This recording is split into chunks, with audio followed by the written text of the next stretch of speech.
every single year, 4 years, in collaboration with Surfrider Foundation.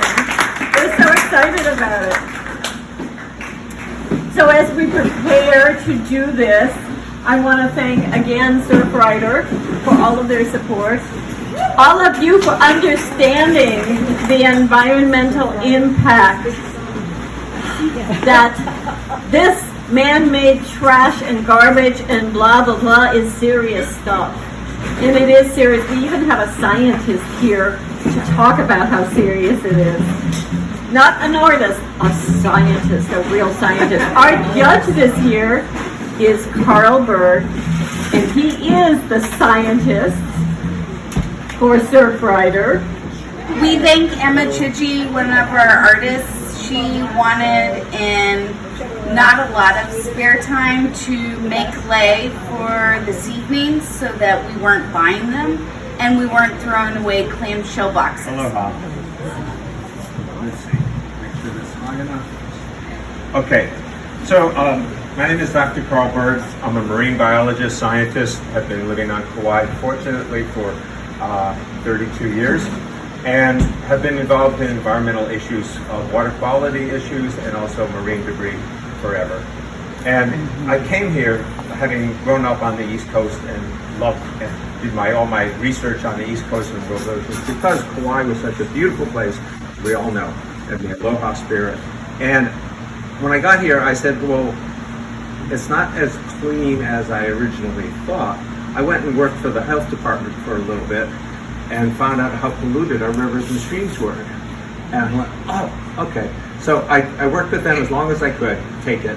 And then I said, okay, I'm gonna do something about it because they're not. And so I've spent 12 years looking at water quality issues. But it was back in 2007 when Surfrider just got going, and they heard about me doing water quality, and they were doing beach cleanups and net patrols. And they said, why don't you please join us to help protect the oceans and the beaches and the people that use them. So Surfrider is a international organization whose mission is the conservation and use of the oceans, waves, and beaches for all users. Here on Kauai, we're one of the only groups that say all users includes our whales, our dolphins, our monk seals, our turtles, our coral reefs. Unlike the rest of the world, these are right here. We share the beach with them all the time.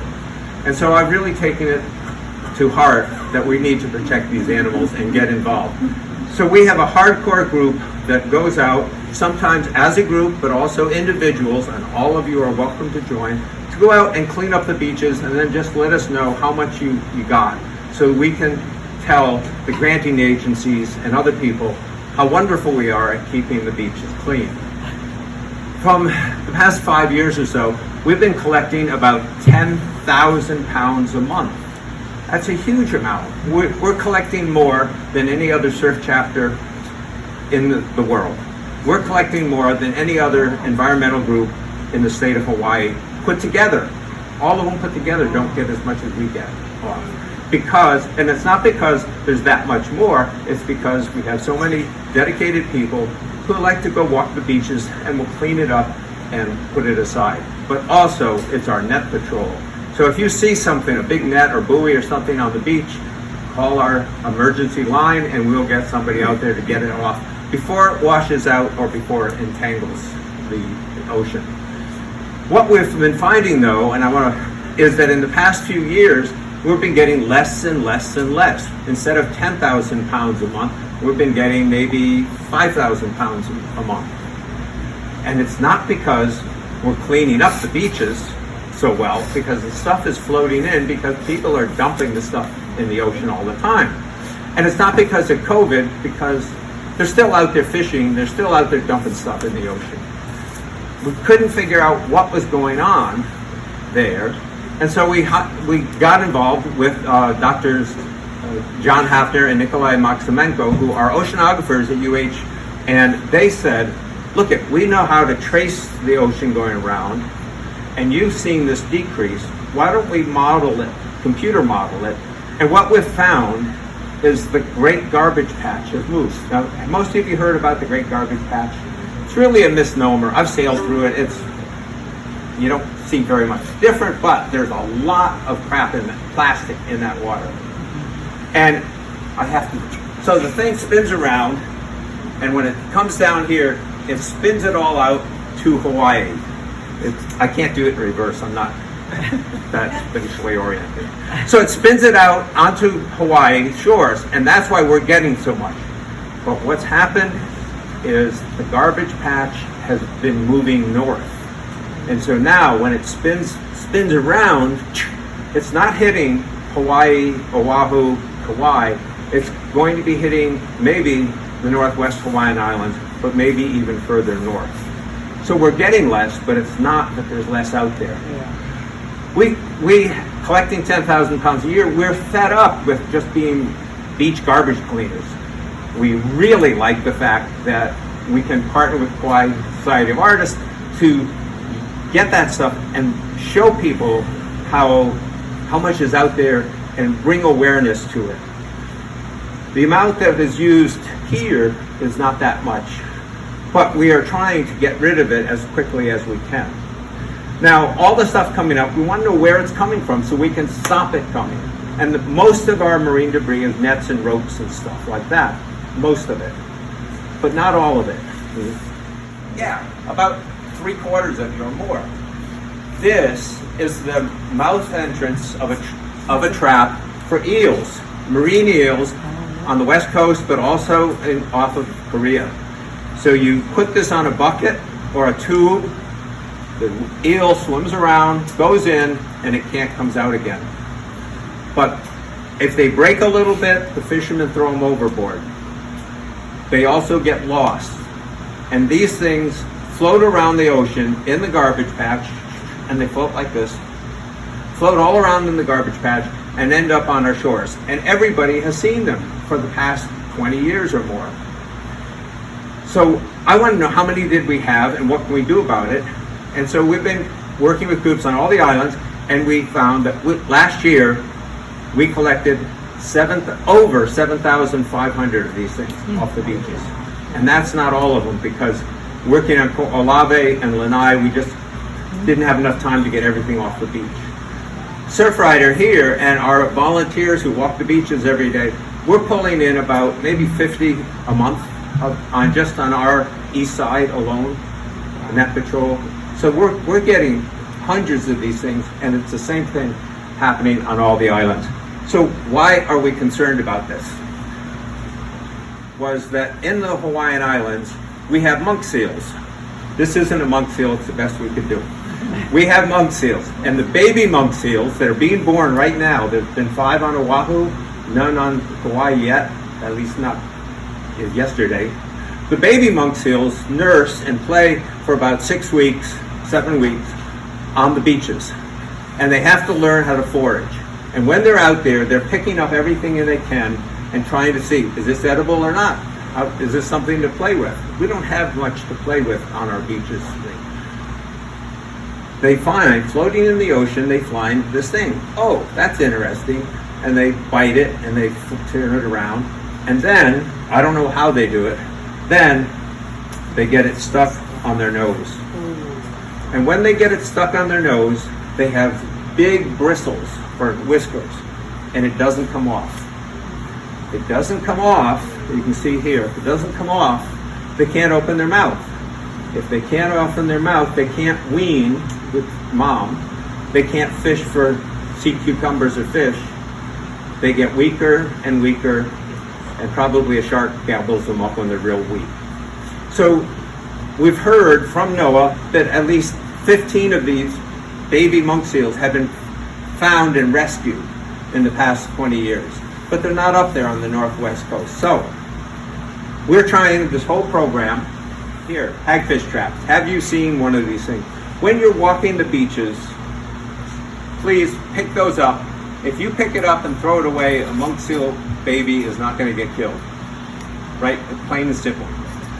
If you can take a picture of it from the top down and send it to hagfish@surfrider.org, I'll get it, I'll know where they're coming in, and by looking at the picture, I can probably tell what company made it, and we're going to work with them.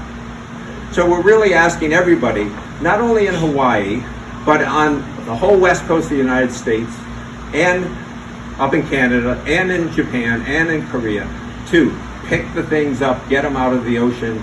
Don't let them on the beaches. One interesting point is there is no eel fisheries in Hawaii. None of these are Hawaiian. None of them are ours. It's all coming from China, Japan, and Korea. So with that, I'll be standing around and tell you lots about Surfrider, but now I was dragged in because of my marine debris background to be the judge on this thing, and it was so hard. I've never seen marine debris look so nice, right? But I guess now I have to get off the award. Okay, third place award is for Debbie of the Seas, Amy Blanchard, which is over there. And is Debbie here? Is Amy here? Klimt painting. You know, the beautiful piecework and everything. That was Klimt. Oh, I think that is just marvelous. The avocado colored background and everything else. Just great. Second place award is Red Bloom, around the corner here. That is, it was so simple, so beautiful. Carol, it was just great.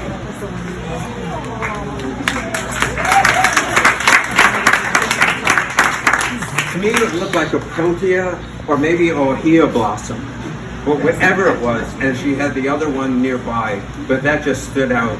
So delicate and beautiful and simple. All right. First place award. I think you're all going to recognize this one. Blue grouper.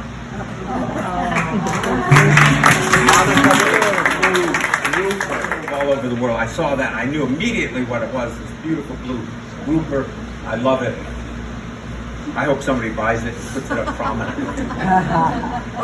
If you own a restaurant, it's your education.